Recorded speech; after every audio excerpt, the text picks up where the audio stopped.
Welcome friends આજના વિડીયોમાં હું તમારા માટે ગ્રીન એનર્જી ઇકો ફ્રેન્ડલી સેક્ટરમાં કામ કરતી એક સરસ મજાની કંપની લઈને આવ્યો છું.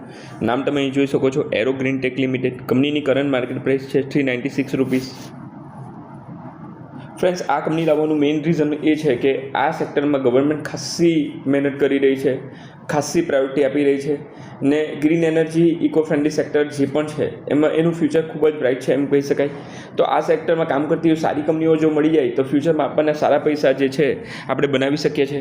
કંપનીનું માર્કેટ કેપ અહીં તમે જોઈ શકો છો, 598 કરોડ, 600 કરોડનું માર્કેટ કેપ છે. બહુ નાની કંપની છે, માઇક્રો કેપ સાઇઝની કંપની છે, સ્મોલ કેપ થી પણ નાની કંપની છે. સો આવી કંપનીઓમાં રિસ્ક ડેફિનેટલી વધારે હોય છે, પરંતુ જો આપણે ફંડામેન્ટલ એનાલિસિસ બરાબર કરીએ, મેનેજમેન્ટ એનાલિસિસ બરાબર કરીએ તો રિટર્ન પણ એટલું સારું બનતું હોય છે. કંપનીનો એક સાલનો હાઈ ને એક સાલનો લો તમે જોઈ શકો છો. કંપની પોતાના એક વર્ષના હાઈથી ખાસી નીચે છે. એનું રીઝન હું તમને પછાડી જણાવીશ. આરઓઈ અને આરઓસી બંને સારા દેખાઈ રહ્યા છે. કર્જાની વાત કરીએ તો 2.60 કરોડનો નેગ્લિજિબલ કર્જો કંપની પાસે દેખાઈ રહ્યો છે, જે બહુ સારી વાત છે. પ્રોમોટર હોલ્ડિંગની વાત કરીએ તો 64.8% પ્રોમોટર હોલ્ડિંગ દેખાઈ રહ્યું છે. ગીરવે મૂકેલા શેરની કોઈ જ સમસ્યા નથી. અહીં પ્લેટ પર્સન્ટેજ આપણને 0 દેખાઈ રહ્યા છે.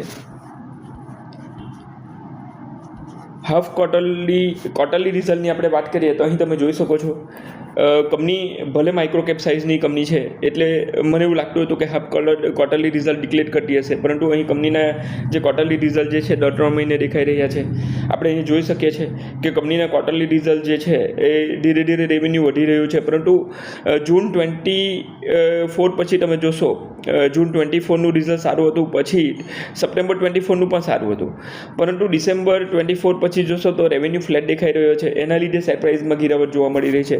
આ જ વસ્તુ તમે નેટ પ્રોફિટમાં પણ જોઈ શકો છો. પરંતુ ફ્રેન્ડ્સ, શોર્ટ ટર્મમાં બિઝનેસમાં ચઢાવ ઉતાર આવે એ સ્વાભાવિક છે. લોંગ ટર્મમાં બિઝનેસનો ગ્રોથ દેખાવો જોઈએ. વોરેન બફેટજીનું પણ એવું જ કહેવું હતું કે લોંગ ટર્મમાં બિઝનેસ સારો હોવો જોઈએ. અહીં આપણે P&L સ્ટેટમેન્ટમાં જોશું તો લોંગ ટર્મમાં જે 35 કરોડનું રેવન્યુ હતું 2024માં, એ વધીને અહીં 250 કરોડની આજુબાજુ જતું જોવા મળી રહ્યું છે.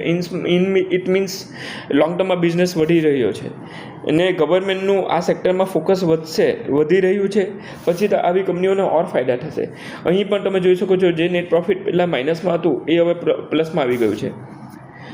સેલ્સ ગ્રોથની વાત કરીએ 10 વર્ષમાં તો 17%, પ્રોફિટ ગ્રોથ 11%. 5 વર્ષમાં જે છે આ ગ્રોથ ઘણો એક્સલન્ટ દેખાઈ રહ્યો છે. 3 વર્ષમાં પણ બહુ સારો ગ્રોથ દેખાઈ રહ્યો છે, પરંતુ ટ્રેલિંગ 12 મંથમાં જોશો તો માઇનસમાં ગ્રોથ છે. બસ આ જ એક રીઝન છે કે શેર પ્રાઇસ પોતાના હાઈથી નીચે કરેક્ટ થઈ છે, પરંતુ આ સિચ્યુએશન કાયમ આવી રહેવાની નથી. બેલેન્સ શીટની વાત કરીએ તો તમે જોઈ શકો છો, રિઝર્વ જે કંપની પાસે સતત વધી રહ્યું છે, કર્જો કંપની પાસે ઓલમોસ્ટ નેગ્લિજિબલ છે. અધર પેરામીટરમાં આપણે જોશું તો કેશ પર કંપની પાસે સારું દેખાઈ રહ્યું છે. 60 કરોડનું કેશ ઇક્વિવેલન્ટ આપણને જોવા મળી રહ્યું છે.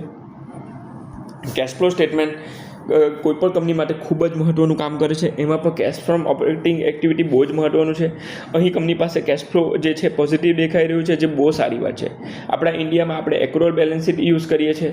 અહીં આપણે જ્યારે કોઈ સામાન વેચી રહીએ ત્યારે નેટ પ્રોફિટ બતાવી દેતા હોઈએ છીએ, પરંતુ એ કેશ નહીં આવે કંપની પાસે તો કંપનીએ બિઝનેસ કેવી રીતે ચલાવવો? પછી કંપનીએ કર્જો લેવો પડશે, શેર ગીરવે મૂકવા પડશે. એના માટે કેશ ફ્લો પોઝિટિવ હોવું બહુ જરૂરી છે, જે બતાવે છે કે કંપની પાસે કેશ આવી રહ્યું છે, કેશની કોઈ પ્રોબ્લેમ નથી. તો અહીં આપણને કેશ ફ્લો પોઝિટિવ દેખાઈ રહ્યું છે અને આ નાની કંપની છે એના માટે ઓર મહત્ત્વનું થઈ જાય છે. તો અહીં બહુ સરસ અહીં કેશ ફ્લો સ્ટેટમેન્ટ આપણને જોવા મળી રહ્યું છે. બાકી વાત કરીએ શેર હોલ્ડિંગ પેટર્નની તો નાની સાઇઝની કંપની છે, માઇક્રો કેપ સાઇઝની કંપની છે. 64.81%નું પ્રમોટર હોલ્ડિંગ, ફોરેન ઇન્વેસ્ટરનું હોલ્ડિંગ પર દેખાઈ રહ્યું છે અને મ્યુચ્યુઅલ ફંડનું હોલ્ડિંગ વધી રહ્યું છે, જે સારી વાત છે. તો ઓવરઓલ ફ્રેન્ડ્સ, આ કંપની ફંડામેન્ટલી સ્ટ્રોંગ છે, મેનેજમેન્ટ પણ સારું છે. આ કંપનીના જે બિઝનેસની વાત કરીએ તો અહીં ક્વાર્ટરલી રિઝલ્ટ જે છે ફ્લેટ આવી રહ્યા છે. તો તમે ક્વાર્ટરલી રિઝલ્ટ સારા આવે પછી એન્ટ્રી કરી શકો છો. વોચલિસ્ટમાં ડેફિનેટલી આ શેરને રાખી શકો છો. કંપનીમાં કોઈ પ્રોબ્લેમ નથી, નાની કંપની છે. સો ફ્યુચરમાં રિટર્ન મળવાની પણ પૂરી પોસિબિલિટી છે, પરંતુ આવી નાની કંપનીઓમાં એક કંપનીમાં બધા પૈસા નહીં નાખવા, ડાયવર્સિફિકેશન કરીને ચાલવું. ને આ જે છે આવા શેર બીજા પણ હું તમારા માટે લેતો આવીશ, પરંતુ મારા નોલેજને એક્સપિરિયન્સને અકોર્ડિંગ મારો પોઈન્ટ ઓફ વ્યૂ છે. તમારે તમારું રિસર્ચ પણ કરવું, ફાઇનાન્શિયલી એડવાઇઝરની સલાહ લેવી, વિડીયોને એજ્યુકેશનલ પર્પઝથી લેવા. તમારા માઇન્ડમાં કંઈ હોય તો કમેન્ટ સેક્શનમાં નીચે લખો. બાકી મળીએ નેક્સ્ટ વિડીયોમાં.